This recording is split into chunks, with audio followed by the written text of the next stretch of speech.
Hello everyone, welcome to deep study and skill IQ education. दोनों channels पे same videos आता है, बार बार बताने की ज़रूरत नहीं है। और स्किल आईक्यू एजुकेशन पे आप देख रहे हैं और डीप स्टडी पे आप देख रहे हैं, तो दोनों चैनल्स को आप सब्सक्राइब कर दें, ठीक है।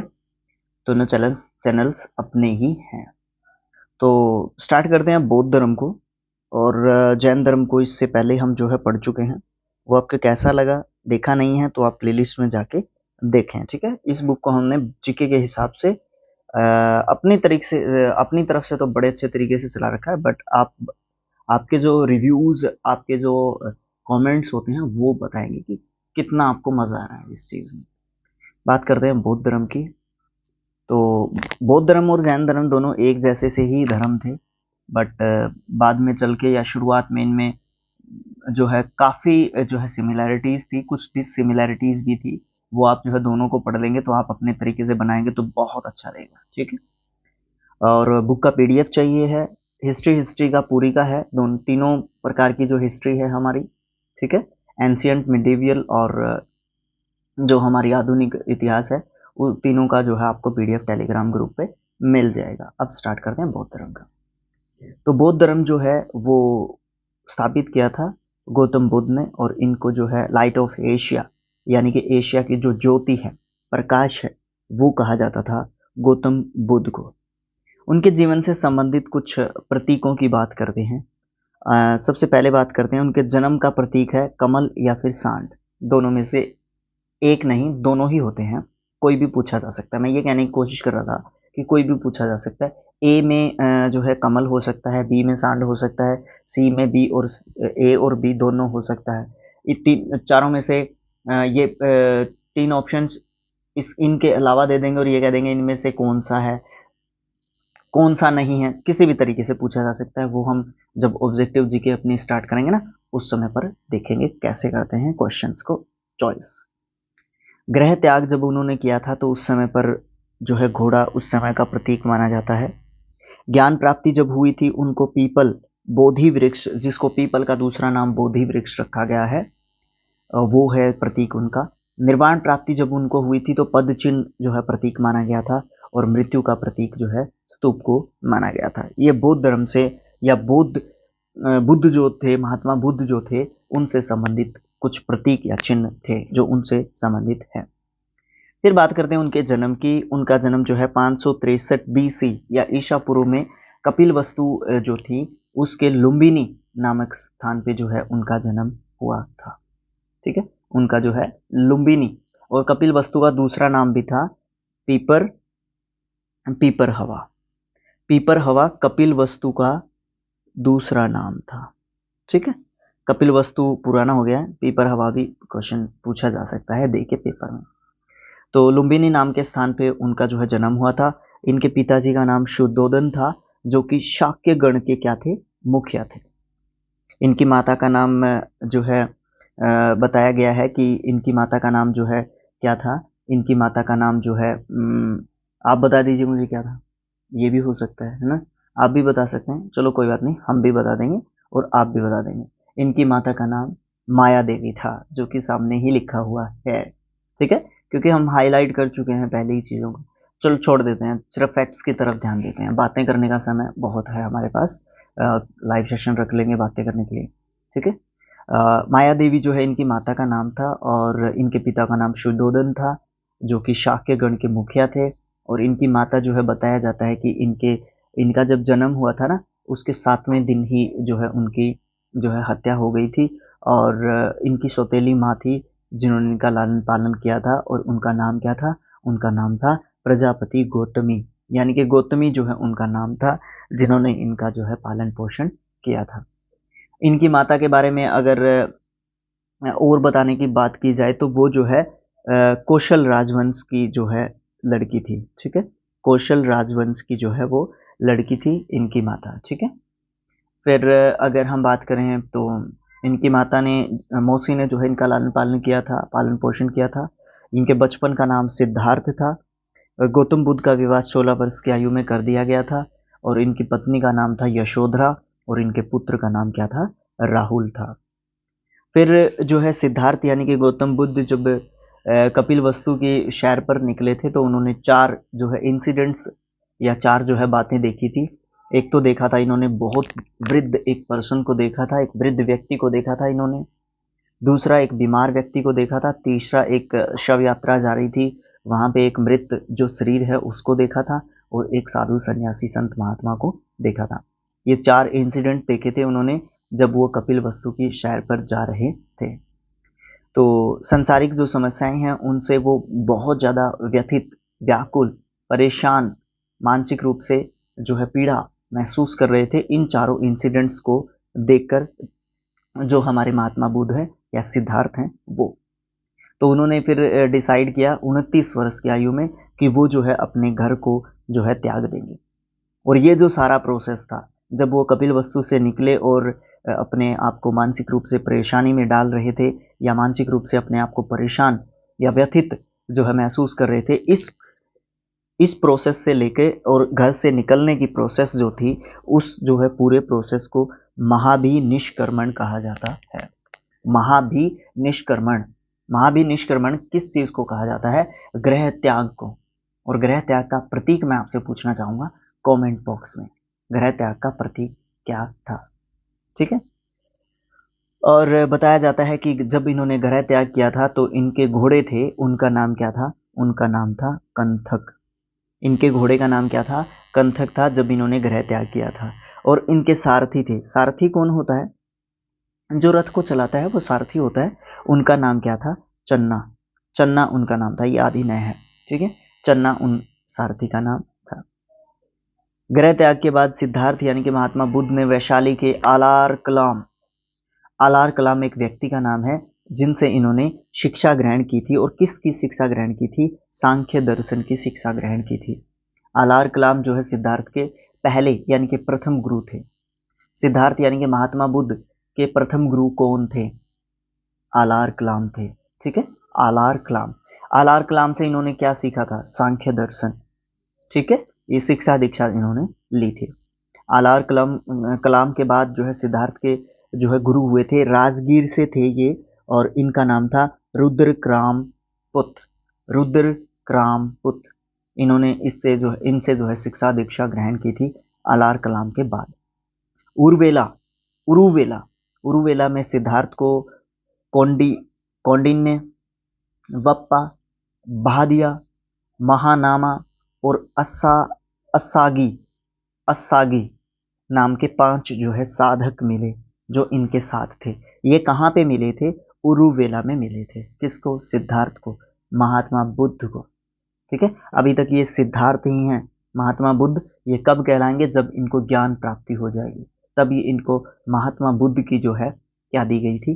संज्ञा जो है दी गई थी। ठीक है, फिर क्या हुआ? फिर इन्होंने गहन तपस्या की थी, लगातार कॉन्टिन्यूसली 6 ईयर्स, 6 साल तक इन्होंने जो है कठिन तपस्या की थी। और बिना अन्न जल ग्रहण किए, बिना अन्न जल ग्रहण किए इन्होंने लगातार जो है क्या किया था? 6 साल की जो है कठिन तपस्या की थी। और 29 साल की आयु में इन्होंने ग्रह त्याग किया था। 29 प्लस के 6 इक्वल्स टू 35 ईयर्स ओल्ड। जब ये 35 साल की आयु में थे, वैशाख की पूर्णिमा, ये पूछा जाता है, वैशाख की पूर्णिमा की रात थी। निरंजना यानी कि फल्गु नदी के किनारे, निरंजना या फल्गु ये नदी का नाम है। और पीपल के वृक्ष के नीचे, और पीपल के वृक्ष को दूसरा जो नाम है वो क्या दिया गया है? कमेंट बॉक्स में लिख के बताइए, आपको बताया जा चुका है, इसी वीडियो में बताया जा चुका है। ठीक है, पीपल के वृक्ष के नीचे सिद्धार्थ को ज्ञान प्राप्ति हुई थी। दोबारा बताते हैं पूरा पॉइंट। 6 साल की कठिन तपस्या के बाद, जिसमें अन्न और जल जो है ग्रहण नहीं किए थे इन्होंने, और वैशाख की पूर्णिमा का दिन था, रात थी, सॉरी दिन नहीं था, रात थी। वैशाख की पूर्णिमा की रात थी। निरंजना या फल्गु नदी थी, उसके किनारे थे और पीपल के वृक्ष के नीचे थे। वहां पर इनको जो है क्या हुआ था? ज्ञान प्राप्ति हुई थी। और जब इनको ज्ञान प्राप्ति हुई थी तो इनको जो है बुद्ध की जो है संज्ञा एक तरीके से मिली थी। और उस स्थान का नाम भी जो है बोध गया रख दिया गया था।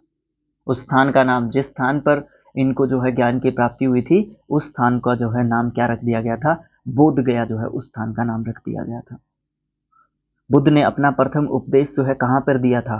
ऋषिपत्तनम, क्योंकि सारनाथ जो है बड़ा फेमस है, सारनाथ जो है बड़ा फेमस है, जिसके जो ये समझा जाता है कि अपने जो महात्मा बुद्ध हुए थे उन्होंने जो है वहाँ पे प्रथम उपदेश दिया था। कहाँ पे दिया था? सारनाथ में दिया था। लेकिन ऋषिपत्तनम ध्यान में नहीं रहता, इसीलिए दोनों नाम आपको ध्यान में रखने होंगे। और जब इन्होंने अपना प्रथम उपदेश दिया था, बौद्ध ग्रंथों में या बौद्ध धार्मिक ग्रंथों में इस चीज को क्या कहा गया है? धर्म चक्र प्रवर्तन जो है कहा गया है। महाभिनिष्क्रमण किस चीज को कहा गया है? धर्म चक्र प्रवर्तन किस चीज को कहा गया है? महापरिनिर्वाण किसको कहा गया है? ये शब्दावली हैं कुछ जो कि महात्मा गौतम बुद्ध से संबंधित है, ये सिद्धार्थ से संबंधित है। ठीक है, अब इनको सिद्धार्थ के नाम से कोई भी नहीं जानेगा, ज्ञान प्राप्ति के बाद इनको सिद्धार्थ के नाम से कोई नहीं जानेगा, इनको सिर्फ और सिर्फ महात्मा बुद्ध के नाम से जानते हैं। ठीक है, महात्मा बुद्ध ने अपने उपदेश जो है जनसाधारण भाषा में दिए थे, और कौन सी भाषा में दिए थे? पाली भाषा में दिए थे। क्या मैं आपसे पूछ सकता हूं कि महावीर जैन ने अपने उपदेश कौन सी भाषा में दिए थे? कमेंट बॉक्स में लिख के बता दीजिए कि महावीर जैन ने अपनी भाषा कौन सी भाषा में जो है अपने उपदेश दिए थे। आपसे क्वेश्चन पूछते रहेंगे, रिवीजन होता रहेगा एक तरीके से। फिर बात करते हैं महात्मा बुद्ध ने अपने उपदेश जो है कहाँ कहाँ पर दिए थे? कौशल, वैशाली, कौशाम्बी और भी बहुत सारे राज्य थे जहाँ पे ये ज्ञान प्राप्ति के बाद, धर्म चक्र प्रवर्तन के बाद क्या करते रहे थे? जो है इन्होंने क्या कर दिया था, बहुत सारे अलग अलग राज्यों में जो है ये क्या करके जो है जाते रहते थे, अपने उपदेश देते हुए जाते रहते थे।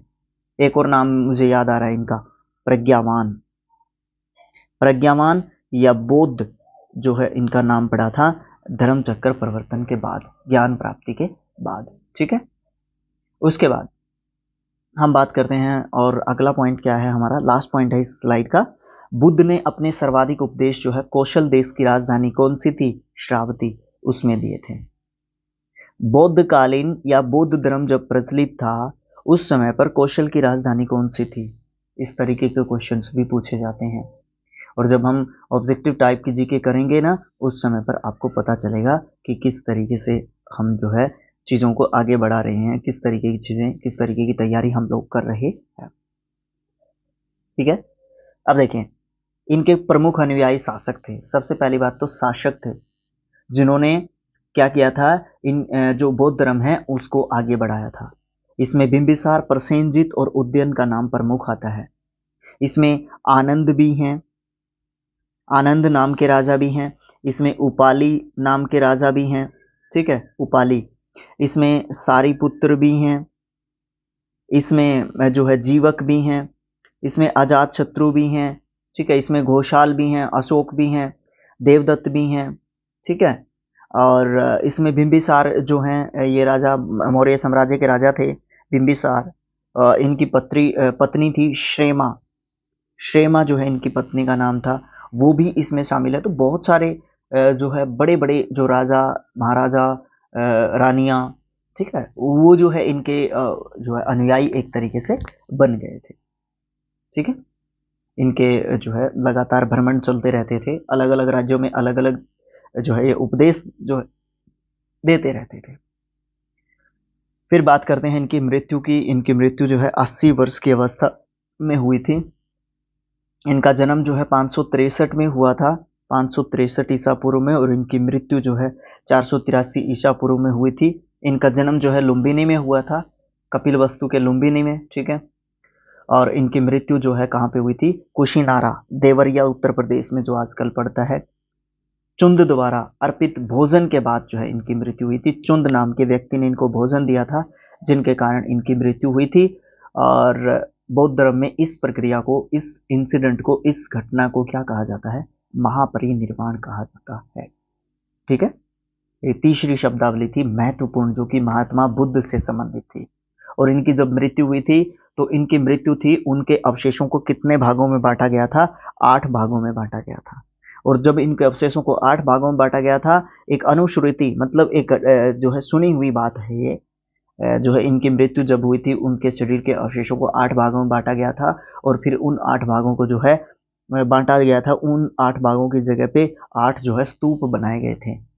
ठीक है, जहाँ पे जो बौद्ध धर्म है उसकी शिक्षा दीक्षा दी जाती है, उन जगहों को जो है स्तूप कहा जाता था।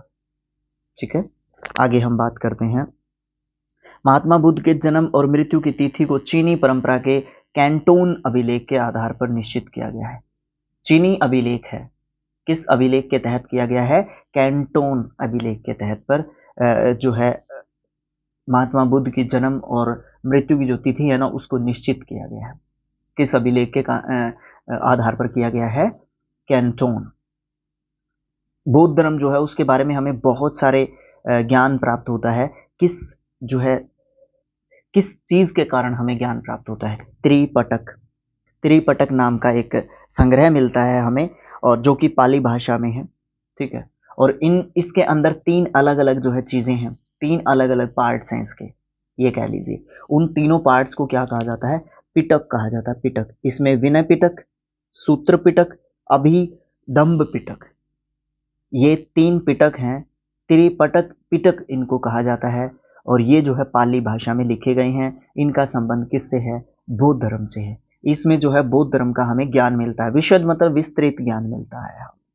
ठीक है, बौद्ध धर्म में जो है अनीश्वरवादी है, मतलब ये विश्वास नहीं रखता, भगवान में विश्वास नहीं रखता, और ये आत्मा की परिकल्पना में भी विश्वास नहीं रखता। बता दें कि बौद्ध धर्म जो है ईश्वर में विश्वास नहीं रखता था। जैन धर्म भी ईश्वर में विश्वास नहीं रखता था, लेकिन जैन धर्म जो है आत्मा में विश्वास रखता था, परमात्मा में नहीं रखता था। लेकिन ये आत्मा और परमात्मा दोनों में ही विश्वास नहीं रखते थे। ठीक है, इसीलिए मैंने ये कहा था कि दोनों धर्मों को आप कंपैरिजन करेंगे तो बड़े अच्छे तरीके से आपको ध्यान में रहेगा। ठीक है, बौद्ध धर्म में पुनर्जीवन की मान्यता जरूर है। पुनर्जीवन की मान्यता हमारे जैन धर्म में भी है। तृष्णा को अक्षीण हो जाने के बाद जो अवस्था हमें मिलती है, उस चीज को हम जो है बौद्ध धर्म में निर्माण प्राप्ति कहते हैं। तृष्णा मीन्स इच्छाएं, मानवीय जो इच्छाएं होती हैं उनको जब संतुष्टि प्राप्त होती है, ठीक है, उनकी तुष्टि हो जाती है, विश्व जो है दुखों से भरा है। ये सिद्धांत है, उपनिषद से लिया था बौद्ध धर्म ने। बौद्ध धर्म में महात्मा बुद्ध ने ये जो सिद्धांत था कि विश्व जो है दुखों से भरा हुआ है, सबसे पहली बात तो ये जो सिद्धांत था ये किसने फेमस किया था? ये महात्मा बुद्ध ने फेमस किया था। और ये कहां से लिया गया है? ये उपनिषदों से लिया गया है। भिक्षुक क्या होता है? बौद्ध धर्म के प्रचार के लिए जिन्होंने संन्यास ग्रहण किया था उनको भिक्षुक कहते थे। उपासक किसको कहते थे? जो गृहस्थ जीवन में रहते हुए बौद्ध धर्म जिन्होंने अपनाया था या बौद्ध धर्म के अनुयायी थे, उनको उपासक कहते थे। भिक्षुक और उपासक जो है बौद्ध धर्म से संबंधित हैं। भिक्षुक वे होते थे जो बिल्कुल गृह त्याग करते थे, और उपासक वे होते थे जो गृहस्थ जीवन जीते हुए बौद्ध धर्म के अनुयायी या शिष्य या फॉलोअर्स थे। अच्छा लग रहा है ना? मजा आ रहा है ना आपको? मुझे भी आ रहा है, मुझे पढ़ाते हुए आ रहा है। ठीक है, फिर बात करते हैं हम निर्वाण जो प्राप्ति होती है। निर्वाण का मतलब क्या होता है? निर्वाण का जो परम लक्ष्य है वो होता है दीपक का बुझ जाना। मतलब क्या होता है? जीवन मरण के चक्कर से मुक्त हो जाना, निर्वाण प्राप्ति होती है। ठीक है, फिर बात करते हैं उसके बाद बौद्ध जो संघ थे उसमें सम्मिलित होने के लिए न्यूनतम आयु सीमा होती थी 15 वर्ष। 15 वर्ष का जो बच्चा होता था वो बौद्ध धर्म में शामिल हो सकता था। बौद्ध संघ में प्रविष्टि होने के बाद उपसंपदा उस चीज को कहा जाता था। प्रविष्टि मतलब बौद्ध धर्म ग्रहण करने के बाद जो आपने बौद्ध धर्म ग्रहण कर लिया है उस चीज को जो है क्या कहा जाता था? उपसंपदा कहा जाता था। त्रिरत्न का संबंध किस धर्म से है? फ्रीक्वेंटली आंसर देना, बौद्ध धर्म से है। त्रिरत्न में क्या क्या शामिल है? बुद्ध, धम्म और संघ। बुद्ध, धम्म और संघ। ठीक है, इन्होंने अपनी भाषा का जो इनकी भाषा कौन सी थी जिसमें इन्होंने उपदेश दिया था? पाली भाषा थी। पाली जो जन संचार आम जन की भाषा थी। जब हम किसी भी धर्म को, किसी भी बात को ज्यादा जो लोगों के सामने पहुंचाना चाहते हैं तो कौन सी भाषा का प्रयोग करना चाहिए? जन साधारण की भाषा का प्रयोग करना चाहिए। और उस समय पर जो है 6वीं शताब्दी के आसपास जो है 6वीं 7वीं 8वीं यहाँ तक जो है पाली और प्राकृत जो भाषाएं थी ना, उनका प्रचार प्रसार जो है खूब था उस समय तक। ठीक है, अच्छी तरीके से समझ में आ रहा है ना? मुझे बहुत मजा आ रहा है पढ़ाते हुए, बहुत ज्यादा। बता नहीं सकता मैं। फिर है ना, बौद्ध सभाएं हुई थी, बौद्ध संगतियां हुई थी, ठीक है, 4 हुई थी, ठीक है, 4 हुई थी। कितनी? 4। प्रथम, द्वितीय, तृतीय और चतुर्थ। प्रथम जो बौद्ध संगति हुई थी वो हुई थी 483 ईसा पूर्व में। प्रथम बौद्ध संगति कब हुई थी? 483 ईसा पूर्व में। स्थान कौन सा था जहां पे ये हुई थी? राजगृह। और इसके अध्यक्षता किसने की थी? इसकी अध्यक्षता की थी महाकश्यप ने। और उस समय पर शासन किसका चल रहा था? अजातशत्रु का। कुछ भी पूछा जा सकता है, कुछ भी पूछा जा सकता है। द्वितीय बौद्ध संगति 383 ईसा पूर्व में हुई थी, वैशाली नाम की जगह पे हुई थी, सबाकामी नाम के भिक्षुक की अध्यक्षता में हुई थी, और कालाशोक या कालाशोक जो है शासक थे उस समय पर। तीसरी जो बौद्ध संगति हुई थी पाटलिपुत्र में हुई थी, मोगालीपुत्तिस नाम के जो शासक, जो भिक्षुक हैं या अध्यक्षता इनकी जो है अध्यक्षता में जो है ये तृतीय जो बौद्ध संगति हुई थी 255 ईसा पूर्व में, ये अशोक के शासनकाल में संपूर्ण हुई थी। चौथी और अंतिम जो बौद्ध संगति हुई थी वो जो है ईस्वी की प्रथम शताब्दी में हुई थी, यानी कि इस समय पर हम ईस्वी में जो है एंटर कर चुके थे। वसुमित्र या अशुघोष नाम के जो भिक्षुक थे या बौद्ध धर्म अनुयायी थे, इनकी अध्यक्षता में हुई थी, और कुंडलवन नाम की जगह पे ये हुई थी, कुंडलवन। और कनिष्क जो फेमस राजा हुए थे, कौन से साम्राज्य के राजा थे कनिष्क? कौन से साम्राज्य के राजा थे कनिष्क? ये क्वेश्चन है आपका आज का, ठीक है। इनके शासनकाल में जो है ये हुई थी। चतुर्थ या चौथी जो बौद्ध संगति हुई थी ये हुई थी। कुंडलवन कहाँ पे पड़ता है? J&K में, जम्मू कश्मीर में। उस समय के अनुसार जम्मू कश्मीर और आज के अनुसार कश्मीर, ठीक है। बात करते हैं हम अपनी चौथी जो बौद्ध संगति हुई थी, उसके बाद बौद्ध धर्म जो है, चौथी जो बौद्ध संगति हुई थी जो कि वसुमित्र या अशुघोष के समय पर हुई थी, इन्होंने अध्यक्षता की थी इसके। यहाँ पर बौद्ध धर्म जो है 2 शाखाओं में बट गया था, हीनयान और महायान। हीनयान और महायान 2 शाखाओं में ये बौद्ध धर्म जो है बट चुका था, ठीक है। चौथी बौद्ध संगति में, कौन सी संगति में बौद्ध धर्म जो है 2 शाखाओं में बट गया था? वो 2 शाखाएं कौन सी हैं? ये आसान है, बट ये चीज आसान नहीं है। चौथी बौद्ध संगति कब हुई थी? दूसरी बौद्ध संगति कब हुई थी? तीसरी बौद्ध संगति कब हुई थी? पहली बौद्ध संगति कब हुई थी? किसके अध्यक्षता में थी? उस समय पर शासक कौन था? कौन से साम्राज्य का शासन था? खैर इतना तो नहीं पूछेगा कौन से साम्राज्य का शासन था, बट इतना पूछ सकता है कि कौन से राजा का शासनकाल था। बौद्ध धर्म के महायान संप्रदाय का आदर्श जो था वो बोधिसत्व था, ठीक है। क्या था आदर्श? आदर्श किसको मानते थे? बोधिसत्व को आदर्श मानते थे।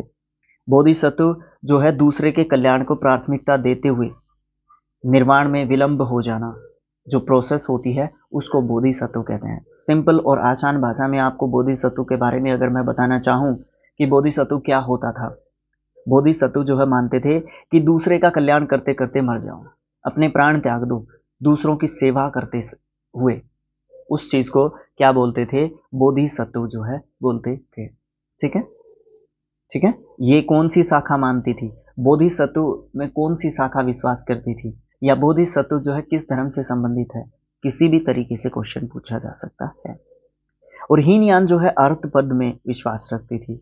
जो व्यक्ति की अपनी साधना से निर्वाण प्राप्ति करते हैं उनको अर्थ कहा जाता है।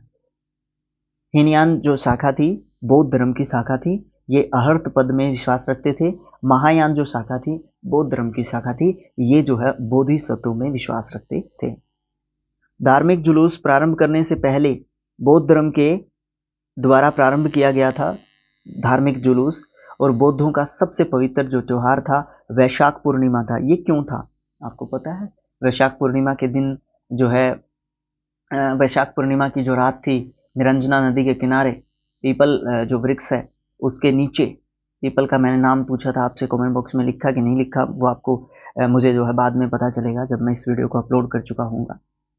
तो क्या था वहाँ पे उनको जो है ज्ञान प्राप्ति हुई थी। वैशाख पूर्णिमा को वो सबसे पवित्र त्योहार मानते थे, जिसको बुद्ध पूर्णिमा के नाम से आज भी जाना जाता है। इसीलिए इसका महत्व है कि बुद्ध पूर्णिमा के दिन ही बुद्ध का जन्म, ज्ञान प्राप्ति और महानिर्वाण प्राप्ति उनको हुई थी। तीनों चीजें जो है बुद्ध पूर्णिमा के दिन ही उनको हुई थी। बुद्ध ने जो है संसार के दुखों से संबंधित जो है 4 सत्य बताए हैं। आर्य सत्य, उपदेश, एक तरीके से दुख सुख दुख तीनों में है, चारों में है एक्चुअली। दुख समुदाय, दुख निरोध और दुख निरोध गामिनी प्रतिसंपदा या प्रतिपदा। इन सांसारिक दुखों से मुक्ति के लिए बुद्ध ने अष्टांग मार्ग की खोज की थी। और ये अष्टांग मार्ग या 8 साधन क्या हैं?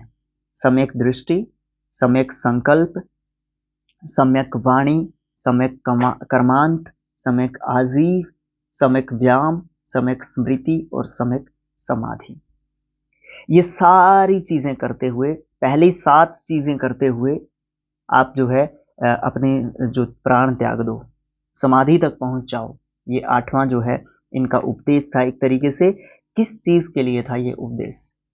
ये जो है उपदेश था किस लिए था? महात्मा बुद्ध का उपदेश ये इसलिए था कि हम जो है क्या कर सकें, हम जो है अपने जीवन को बड़े अच्छे तरीके से, सादगीपूर्ण तरीके से जिएं और दुखों से, या जो सांसारिक जो दुख होते हैं, मोह माया जो होती है, उसको एक तरीके से भूल जाएं, एक तरीके से उसको खत्म कर चुके हों। बुद्ध के अनुसार जो अष्टांगिक मार्ग हैं, इनको अष्टांगिक मार्ग भी कहा गया है, 8 बातों को, ठीक है। अष्टांगिक जो मार्ग हैं उनका पालन करने के उपरांत मनुष्य जो है वो तृष्णा जो है, उसकी इच्छाएं जो है उसकी नष्ट हो जाती हैं और उसको निर्वाण प्राप्ति होती है। बौद्ध धर्म का परम लक्ष्य है, जिसका मतलब है दीपक का बुझ जाना, उसका मतलब जीवन मरण चक्र से जो है खत्म हो जाना। बुद्ध ने निर्वाण प्राप्ति को सरल बनाने के लिए 10 सीलों का जो है और जो है एक तरीके से इन्वेंशन किया था। और 10 सील जो है किसको कहते थे? 10 सील अहिंसा, सत्य, अस्तेय, अस्तेय का मतलब होता चोरी नहीं करना, अपरिग्रह, किसी प्रकार की संपत्ति नहीं रखना, मद्य सेवन नहीं करना, असमय भोजन नहीं करना, सुखद बिस्तर पर जो है नहीं सोना, धन संचय नहीं करना, स्त्रियों से दूर रहना, नृत्य गान से भी जो है दूर रहना। गृहस्थों के लिए केवल 5 यानी कि पहले 5 जो थे मद्य सेवन न करना तक जो है जरूरी थे, अनिवार्य थे। और जो भिक्षु थे उनके लिए जो है 10 शीलों का पालन पोषण करना जो है क्या था? पालन करना जो है क्या था? अनिवार्य था, जिससे वो क्या कर सकते थे? निर्वाण प्राप्ति आसानी से कर सकते थे। उसके बाद बुद्ध ने मध्यम मार्ग, माध्यमा प्रतिपाद का उपदेश भी दिया था। और अनिश्वरवाद यानी कि जिसमें भगवान को नहीं मानते हैं, इसके संबंध में बौद्ध धर्म और जैन धर्म में काफी समानताएं हैं, क्योंकि वो दोनों ही धर्म जो है क्या थे? ईश्वर को नहीं मानते थे, ठीक है। जातक कथाएं कौन से धर्म से संबंधित हैं? बिल्कुल आसानी से जवाब दे देना, बौद्ध धर्म से संबंधित है। इसमें बोधिसत्व का अवतार मनुष्य भी हो सकता है और पशु भी हो सकता है, ठीक है। बोधिसत्व के रूप में पुनर्जन्मों की दीर्घ श्रृंखला के रूप में जो बुद्ध धर्म है, उनके शाक्य मुनि के रूप में उन्होंने अपना अंतिम जन्म प्राप्त किया था। उसके उपरांत मैत्रेय और उसके बाद जो है अनाम बुद्ध भी अवतरित होने के अवशेष जो है हमें, या शेष जो है हमें मिलते हैं। ये बोधिसत्व के रूप में जो है बात की गई है, कुछ खास पॉइंट नहीं था, ठीक है। फिर बात करते हैं सर्वाधिक मूर्तियों का निर्माण जो है गांधार शैली में किया गया था, लेकिन बुद्ध की प्रथम मूर्ति जो है वो मथुरा कला की जो शैली है उसके अंतर्गत जो है बनाई गई थी। तिब्बत, भूटान और भी पड़ोसी जो देश थे उसमें जो है बौद्ध धर्म का प्रचार जो है पदम संभव गुरु रिनपांच ने किया था। इन देशों में जो बौद्ध धर्म का प्रचार किया था वो गुरु रिनपांच ने किया था या पदम संभव ने किया था। ये जो है बौद्ध धर्म के अनुयायी हुए हैं बाद में। इनका संबंध जो है बौद्ध धर्म के वज्रयान शाखा से था। इनकी जो 123 फीट ऊंची मूर्ति हिमाचल प्रदेश के रेवाल सर झील में जो है मिलती है, इन मुनि की मिलती है।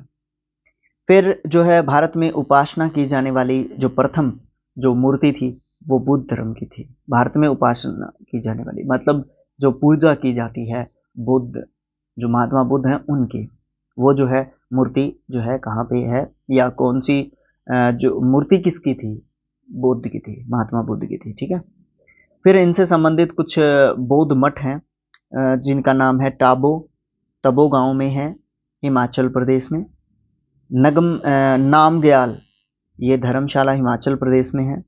हमीस, लद्दाख जम्मू कश्मीर में है। थिकसे, लद्दाख जम्मू कश्मीर। शाशुर, लाहौल स्पीति हिमाचल प्रदेश। मिनरालिंग, देहरादून उत्तराखंड। रूमटेक, गंगटोक सिक्किम। तवांग, अरुणाचल प्रदेश। नामड्रालिंग, मैसूर कर्नाटक। बोधि मंडा, बोधगया बिहार। ये सब जो है क्या थे, मठ थे। मठ थे, ये किससे संबंधित थे, ये बौद्ध धर्म से संबंधित थे। कहाँ पे हैं, आज के समय पर किस राज्य में हैं, ये सब चीज़ें जो है हमसे जो है पूछी जा सकती हैं। एक चीज़ याद आ रही है कि 16 महाजनपद थे, उनका जिक्र मिलता है अंगुत्तर निकाय। अंगुत्तर निकाय का नाम का एक बौद्ध धर्म से संबंधित एक ग्रंथ कह लीजिए, लिखित प्रमाण कह लीजिए, मिलता है। ये इसके अंदर जो है 16 महाजनपदों की जो है जिक्र जो है हमें मिलता है। ये सब जो है बातें, ये सब जो है चीज़ें, ये सब पॉइंट्स, ठीक है, किसके बारे में थी, बौद्ध धर्म के बारे में थी। लास्ट में हम यही कहना चाहेंगे कि वीडियोस आपको कैसे लगते हैं, ठीक है, और कुछ इम्प्रूवमेंट आप चाहते हो, कुछ आप ऐसी चीज़ें बताना चाहते हो जिससे और भी ज़्यादा अट्रैक्टिवनेस आ सकती है जीके के पोर्शन में, ठीक है, या और भी किसी पोर्शन में, या और कोई आप इम्प्रूवमेंट चाहते हैं, या और किसी भी बात को आप बताना चाहते हैं, संदेश देना चाहते हैं अपना, ज़रूर से दीजिएगा। मोस्ट वेलकम है आपका, ठीक है। और चैनल को सब्सक्राइब कर दीजिए। 1K के काफ़ी करीब पहुंचने वाले हैं हम। इस समय पर जब मैं वीडियो रिकॉर्ड कर रहा हूं तो 895 समथिंग कुछ सब्सक्राइबर्स जो है कंप्लीट हो चुके हैं इस वीडियो के बनने से पहले, ठीक है। इसके बाद का मुझे नहीं पता, वो नेक्स्ट वीडियोस में मैं जिक्र करके ज़रूर बताऊंगा। और तो मैं क्या कहना चाहूँगा, बस आपको सब्सक्राइब कर दीजिए, जल्दी से 1K के पास लेके जाइए, 1000 सब्सक्राइबर्स करवा दीजिए। और वीडियोस को शुरू से लेकर अंत तक आप देखिए। क्वेश्चंस पूछते हैं हम, उनको आप जवाब देने की कोशिश कीजिए, चाहे आप गूगल करके दें, ठीक है, आप जवाब देने की कोशिश कीजिए। जो भी इम्प्रूवमेंट या कुछ भी आप बताना चाहते हैं तो ज़रूर से बताएं। आगे लाइव सेशन करने की कोशिश की जाएगी हमारे द्वारा, ताकि एक कनेक्टिविटी, एक बेहतर चीज़ जो है निकालने की कोशिश की जाए हमारे द्वारा, ठीक है। तो thanks for watching, thank you so much. मिलेंगे नेक्स्ट पार्ट में, थैंक यू।